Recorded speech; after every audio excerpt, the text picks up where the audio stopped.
I'm here with Cassidy Taylor, UC student worker over at University of California, Berkeley. We're talking a little bit about the AFSCME strike, the strike that was not.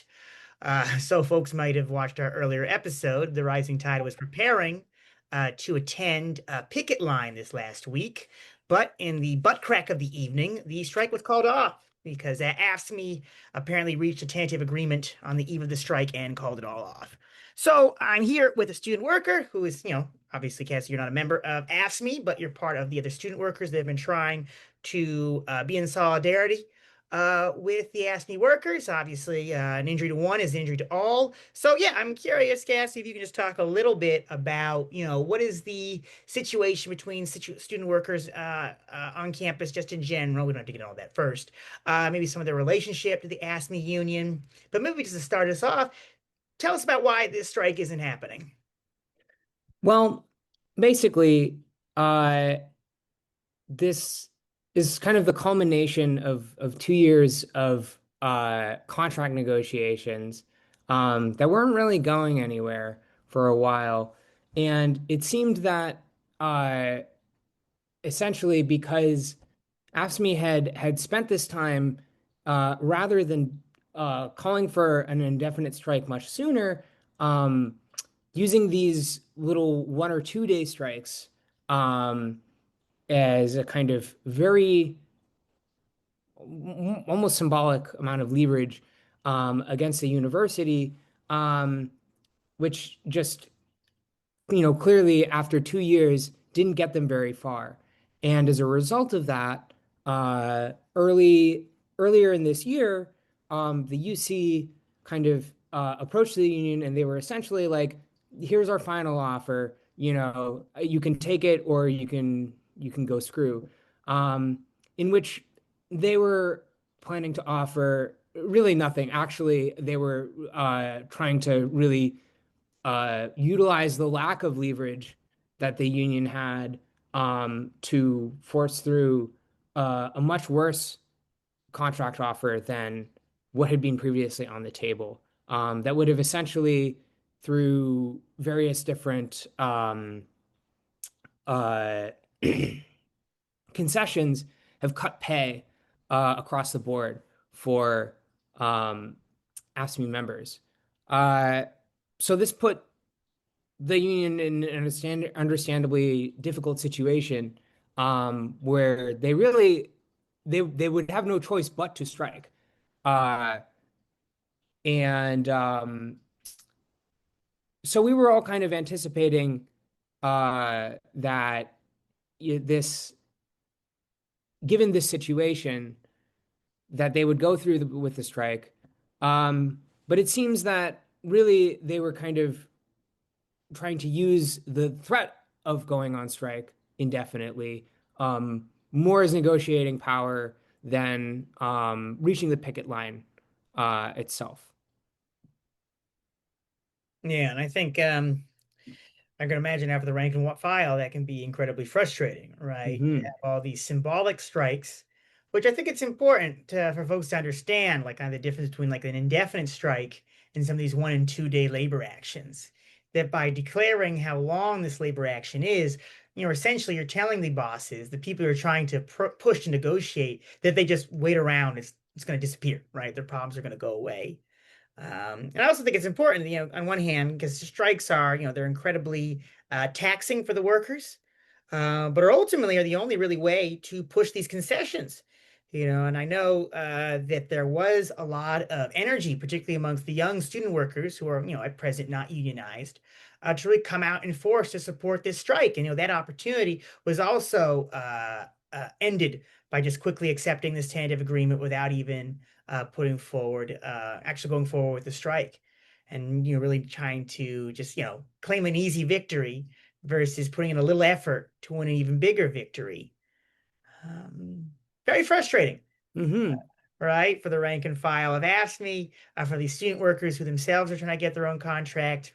And I think it's kind of indicative of how like this really low level of militancy we're seeing across the board. That there's growing interest in unions, there's growing interest in withholding our labor to get a better contract. But at the same time, so much we see like these different craft unions, leadership is like more interested in appearances and a quick settlement actually than actually fighting for workers' rights. It's interesting. Oh, interesting or terrible, I should say. Hmm. Unfortunate. Yeah, yeah. I think this is a pattern that we've been seeing actually over the course of the past year. Actually, we've seen a pretty like big strike wave in the course of this past year. But so many of these strikes have seemingly, even if they've been victorious, they have really moved to wrap things up quickly. Um, to reach a deal, and then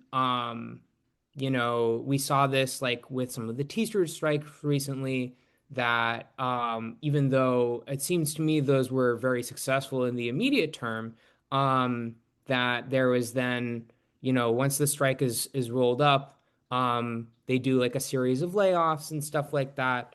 And so I think like while we do see this very promising trend of increasing labor militancy in a very spontaneous way, where like these workers they want to fight for a better deal. There's an understanding even beyond that of like you see the larger political trends in this country. There's an understanding that there's a need for some kind of alternative mode of political change than just going to the ballot box every 2 years and hoping that you can get someone vote someone in who can you know maybe push through like a little bit of change.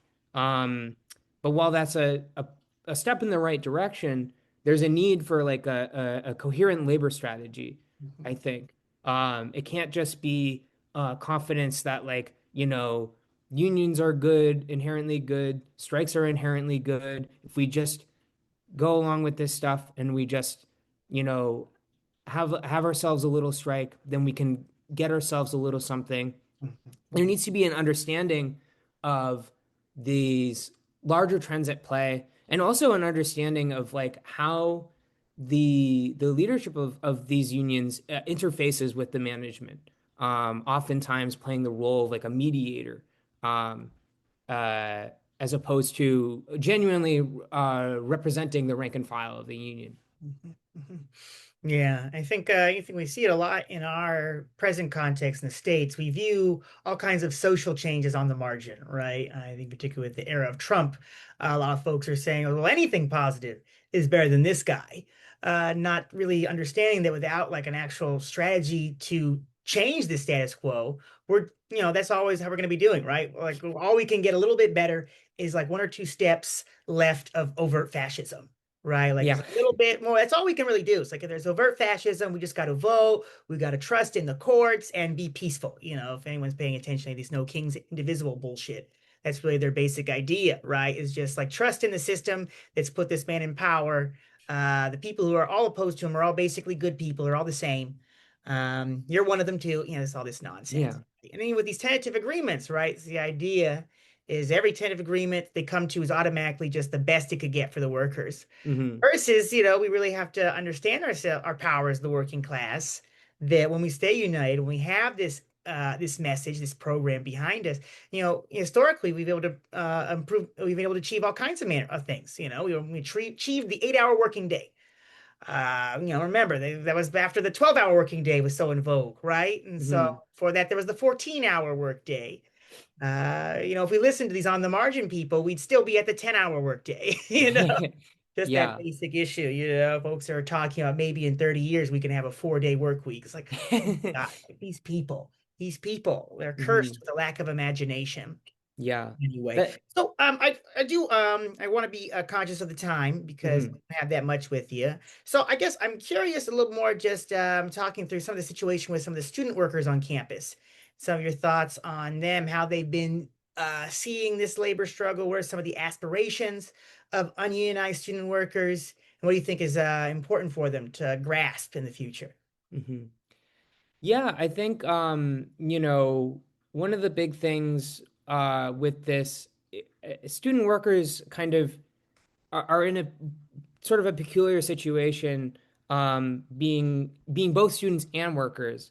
Um, it's a little bit different than politically than a lot of the other student organizing that you see, where I think um, because folks like myself are students, we tend to have that same sort of background where people are a lot more politically engaged than maybe some of the people that you meet in your average, like, full-time workplace. Um, but